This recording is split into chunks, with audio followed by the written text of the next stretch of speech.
자, 예수님께서는 공생의 사역을 시작하시면서 세 가지 사역에 집중하셨어요. 어떤 사역들에 집중을 하셨는가? 마태복음 4장 23절 말씀 같이 한번 읽어보도록 하겠습니다. 시작. 예수께서 온 갈릴리에 두루 다니사 그들의 회당에서 가르치시며 천국 복음을 전파하시며 백성 중에 모든 병과 모든 약한 것을 고치시니. 네. 자, 예수님께서는 구약 성경의 기록을 가지고 하나님의 말씀을 가르쳐 주셨습니다. 그리고 하나님 나라와 구원의 복음을 선포하셨습니다. 또한 모든 병자와 육신이 연약한 자들을 치유해 주셨습니다. 그래서 teaching, preaching, 또 healing 이 세 가지 사역에 집중하셔서 공생의 사역을 하시게 되죠. 자, 오늘 우리 교회들도요, 예수님의 이 세 가지 사역에 대해서 결코 등한시해서는 안 되고 함께 따라가야 될 줄로 믿습니다. 또한 어느 한 가지 사역에만 치중해서도 안 되고 세 가지 사역 모두를 병행해서 고르게 해야만 건강한 목회라고 할 수 있게 됩니다. 이 세 가지 사역이 가장 기본이 되어야 하고요. 그 외의 사역은 서브 사역이라고 생각하시면 돼요. 그래서 절대로 기본이 흔들려서는 안 되고 주와 부가 바뀌어서도 안 된다 말씀드리고 싶습니다. 우리 통하는 교회 사역 세 가지 꼭 붙들고 오늘도 승리할 수 있는, 또 올 한 해도 승리해 나갈 수 있는 귀한 사역이 될 수 있기를 위해서 기도해 주시기를 바랍니다. 자, 오늘 읽은 본문 말씀은요, 예수님의 세 가지 사역 중에 어떤 사역이라고 볼 수 있을까? 바로 예수님의 치유 사역에 대해서 설명하고 있는 본문의 말씀입니다. 예수님의 치유 사역은 오늘 읽은 본문 바로 앞전 내용에서도 읽어볼 수가 있습니다. 우리가 읽진 않았지만 누가복음 5장 12절 말씀부터 잠시 우리가 살펴보면요, 예수님께서 가버나움 동네에 계실 때에 온몸이 나병에 걸린 그 사람의 이야기가 나옵니다. 원래 나병에 걸린 사람은 그때 당시에도 사람들로부터 격리해야 될 의무가 있었어요. 그래서 사람들이 밀집해 있지 않은 동네 밖으로 나가서 홀로 생활을 하거나 같은 질병을 앓고 있는 사람들끼리 생활을 해야 했습니다. 자, 그런데 나병에 걸린 사람이 예수님께 나와서 자신의 몸을 보여드리게 됩니다. 아마도 예수님이 홀로 계신 때를 틈타서 찾아오지 않았을까 싶어요. 만약에 다른 사람들이 예수님과 함께하고 있었다면 그는 예수님께로 찾아오지 못했을 것입니다.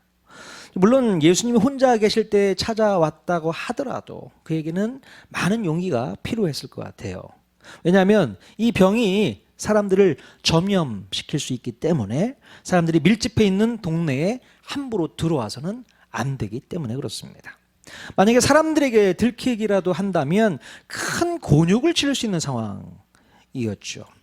자, 나병 환자가 자가 격리를 어기고 동네에 들어오는 것은 불법이기 때문에 무심코 들어왔다가 발견이라도 된다면 돌에 맞아 죽을 수 있는 그런 상황인 것입니다. 자, 이해가 되시죠? 자, 바로 이런 상황에서 이 나병 환자가 여러분이라면 어떻을까요? 여러분이라면 여러분은 어떤 태도를 취했을까요? 어떻게 해서든 예수님을 만나기 위해서 위험을 무릅쓰고 도전을 했을까요? 아니면 사람들에게 민폐를 끼쳐가면서까지 그러면 안 된다고 생각해서 그냥 포기하고 말았을까요? 어떻겠습니까? 만약에요, 저 같은 성향이라면 민폐를 끼쳐가면서까지 예수님을 만날 엄두를 못 냈을 것 같아요. 예. 나병에 걸린 내가 내 욕심 챙기고자 민폐 끼치면서 절대로 그렇게 하면 안 된다고 생각을 했을 것입니다. 그런데 이 나병 환자는요, 이런저런 생각에도 불구하고 예수님을 찾아오게 됩니다. 그러면서 하는 얘기가, 예수님, 제 병 좀 고쳐주세요. 저를 좀 낫게 해주세요. 그렇게 닥달하지 않았다는 거예요. 오히려 주여 원하시면 저를 깨끗게 하실 수 있습니다. 이렇게 당당하게 병을 고쳐달라고 말을 못하고 주님의 입장을 고려해서 말을 조심스럽게 꺼내는 것을 볼 수 있습니다. 자, 이런 태도를 볼 때 원래 이 사람은요, 남을 생각하지 않고 자기 자신만을 생각하는 무리하고 예의 없는 사람은 아니었던 것 같습니다. 늘 남들 입장에서 생각하고 법과 예의를 잘 지키는 그런 사람이었던 것 같아요. 그런데 이 나병 환자는 지금 이 순간 자신이 가지고 있던 모든 생각과 그 틀을 깨버리고 용기 있는 모습으로 예수님께로 나왔던 것입니다. 그 뒤에 어떤 일이 벌어질지 아무런 계산 없이 오로지 예수님만 바라보고 나왔던 것입니다. 자, 그랬더니 예수님의 반응은 어땠습니까? 이 나병 환자가 자기에게 찾아온 것에 대해서 예수님은 무례하다고 생각을 했을까요? 야, 네가 여기가 어디라고 함부로 들어와. 동네 밖으로 썩 꺼져. 예수님께서 그렇게 말씀하셨을까요? 자, 누가복음 5장 13절 말씀 같이 읽겠습니다. 시작. 예수께서 손을 내밀어 그에게 대시며 이르시되 내가 원하노니 깨끗함을 받으라 하신대 나병이 곧 떠나니라. 아멘. 나병이 곧 떠나니라. 예. 예수님께서는 나병 환자의 믿음을 보시고 병을 고쳐주는 놀라운 은혜를 주셨습니다. 뭘 보셨다고요? 믿음을 보시고. 자, 나병 환자의 그 간절한 마음을 보시고 불쌍히 여겨 주시죠. 절대로 면박을 주거나 무시하거나 외면하지 않으셨습니다. 넌 나병 환자가 어떻게 이렇게 민폐를 끼쳐가면서 나타날 수가 있어? 그렇게 말씀하지 않으셨다는 겁니다. 자, 그런데 여러분, 이 나병 환자가 뒷일을 생각했다면 예수님께 나아올 수 있었을까요? 절대 그러지 못했을 것 같아요. 야, 내가 동네 몰래 들어갔다가 사람들에게 발가게 되면 어떡하지? 여기가 어딘데 들어왔냐고 나를 책망하고 무시하고 돌을 던지면 어떡하지? 나 때문에 다른 사람들에게 혹시라도 병을 옮겨 폐를 끼치면 어떡하지? 자, 수많은 생각과 계산이 머릿속에서 복잡했겠지만 이 나병 환자는요, 뒤에 벌어질 일들에 대해서는 전혀 생각하지 않고 오로지 예수님을 만나서 치유받고 싶다는 마음만 가졌기 때문에 은혜를 입게 된 줄로 믿습니다. 우리는 너무 생각이 많아요. 예수님을 믿는데 생각이 많습니다. 뒷일을 벌써 걱정을 하는 거예요. 며칠 전에도 제가 한 자매님을 교회로 인도하려고 말씀을 전했는데요. 안타깝게도 그 마음 가운데 결단을 내리지 못하는 것을 볼 수 있습니다. 네. 자, 만약에 교회에 나오게 되면 일요일 오전에 누려왔던 모든 생활과 루틴이 깨져버리게 될까봐 두려웠던 것입니다. 그렇잖아요. 매일 일요일 황금 같은 오전 시간을 내 마음대로 쓰지 못하고 교회라는 곳에 매이게 될까봐 쉽게 결단을 못 내리는 겁니다. 여러분, 처음 교회 나오실 때 여러분도 마찬가지이셨잖아요. 네. 또 어떤 분은 그래요. 자기가 예수님을 믿게 되면 예수를 믿지 않는 가족들과 왠지 관계가 서먹서먹해지고 트러블이 생길까봐 두려워서 예수님을 믿는 것을 미루고 있는 분도 계십니다. 여러분, 과연 어떤 결정이 더 현명한 결정일까요? 예수님을 끝까지 믿지 않는 대신 가족들과 평화와 안정을 지켜내는 게 맞을까요? 아니면 내가 예수님을 믿는 대가로 가족들과의 불편한 관계를 감수하는 게 맞을까요? 여러분이라면 어떻게 결정하시겠습니까? 자, 여러분들은 이미 예수님을 믿기로 결정해서 교회에 나오신 분들인데요.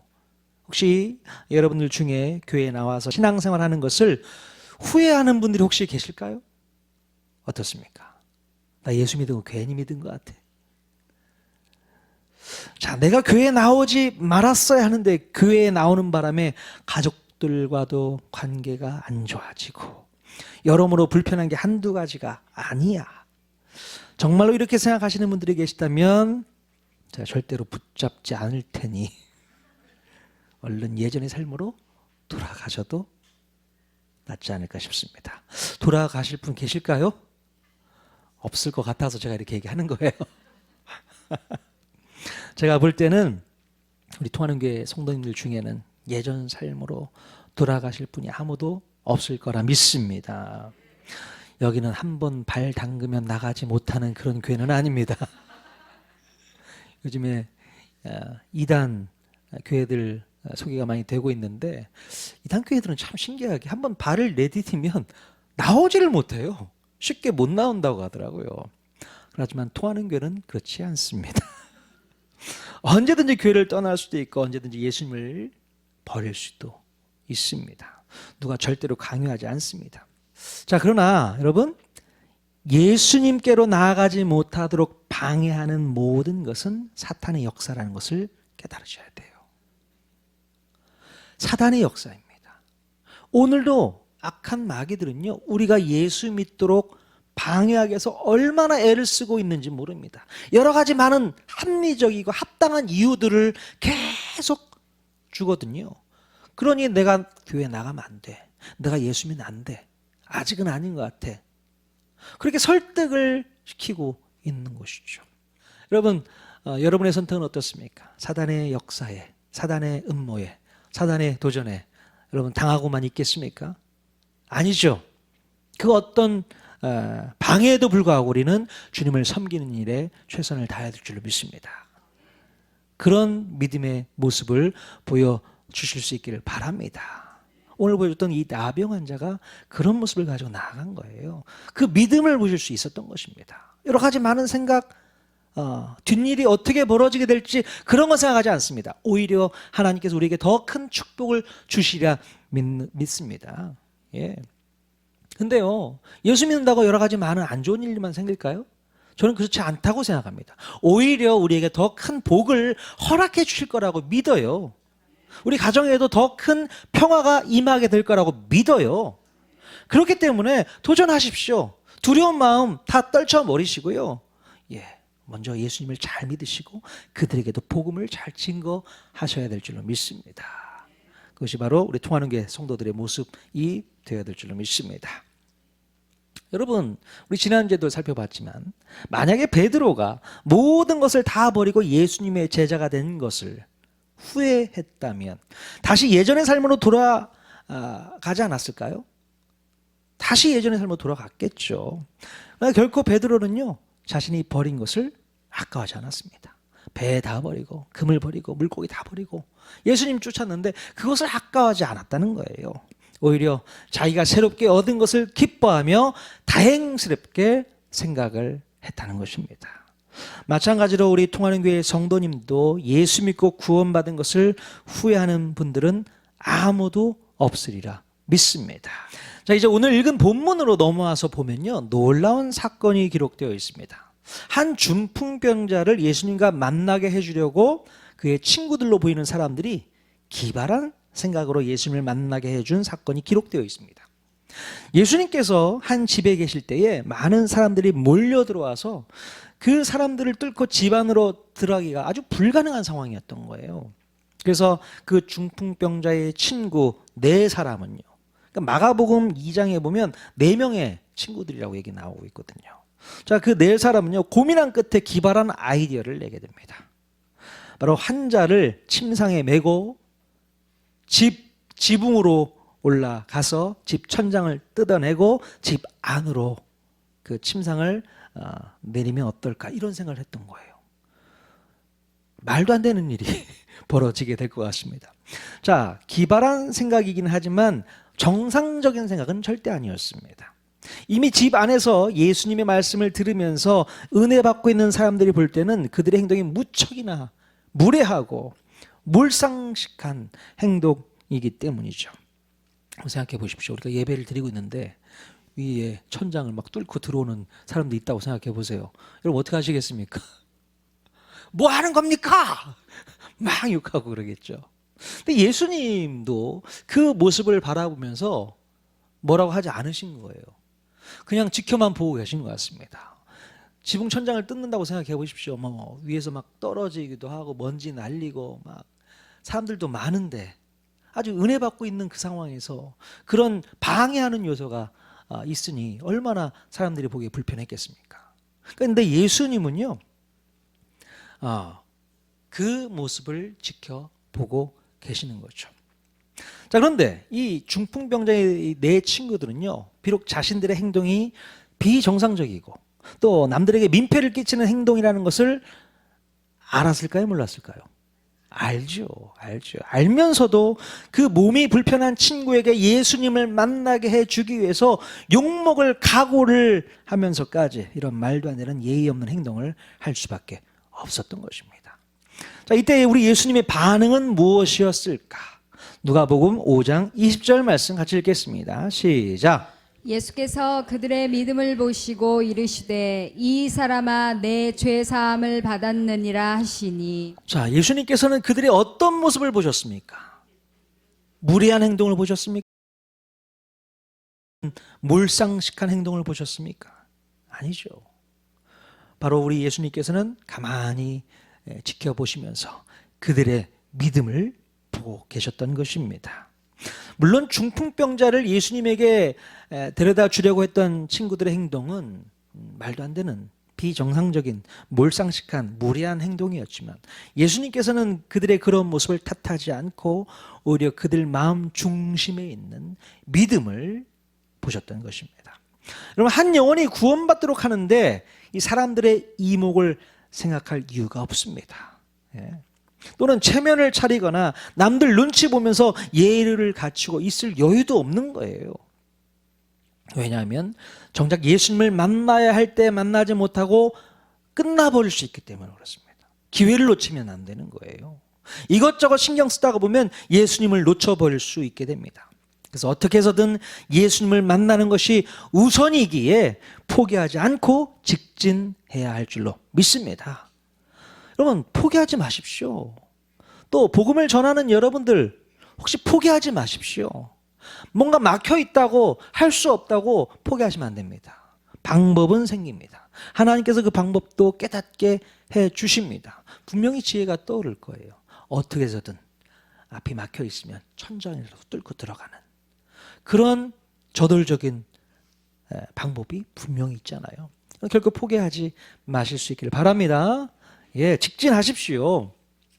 자, 예수님께서는 그 병자와 친구들의 믿음을 보시고 뭐라고 말씀하셨는가? 그 중풍병자에게 이 사람아 내 죄 사함을 받았느니라 말씀해 주셨습니다. 네 병이 나았다고 말씀하지 않고 죄 사함을 받았다. 이렇게 먼저 얘기를 하시는 거예요. 예수님께서는 병을 치유하시면서 왜 이렇게 말씀을 하셨던 것일까요? 네 죄 사함을 받았다. 예수님께서 진단해 보실 때에 중풍을 앓고 있던 이 사람은요, 죄 문제로 인해서 병을 얻었기 때문에 병을 치유하는 것보다는 죄 문제를 해결해 주는 것이 더 필요했던 것입니다. 중풍병자와 이 친구들은요, 예수님께서 고쳐주실 것을 분명히 믿었고 그 믿음 때문에 예수님은 중풍병자의 죄를 먼저 용서해 주셨던 것입니다. 자, 여기서 보면 인간이 앓고 있는 질병과 죄 문제는 서로 연관이 있는 것처럼 보입니다. 물론 우리가 살다가 지은 죄 때문에 질병이 찾아왔다고 무조건 단정 지을 수는 없습니다. 우리가 우리의 죄가 아니더라도 질병은 얼마든지 찾아올 수 있기 때문에 그렇잖아요. 예를 들어서 우리의 부주의 때문에 질병이 올 수도 있잖아요. 그리고 또 나이가 들면 자연스럽게 질병이 찾아올 수 있기 때문에 무조건 죄 때문에 병이 왔다 이렇게 우리는 말할 수 없습니다. 하지만 인간의 죄와 질병은 뗄래야 뗄 수 없는 상관관계가 있을 때가 많습니다. 바로 인간의 불순종으로 인해서 죄와 사망과 질병이 처음 들어왔기 때문에 모든 질병은 인간의 죄 때문에 시작되었다고 해도 과언이 아니라는 거예요.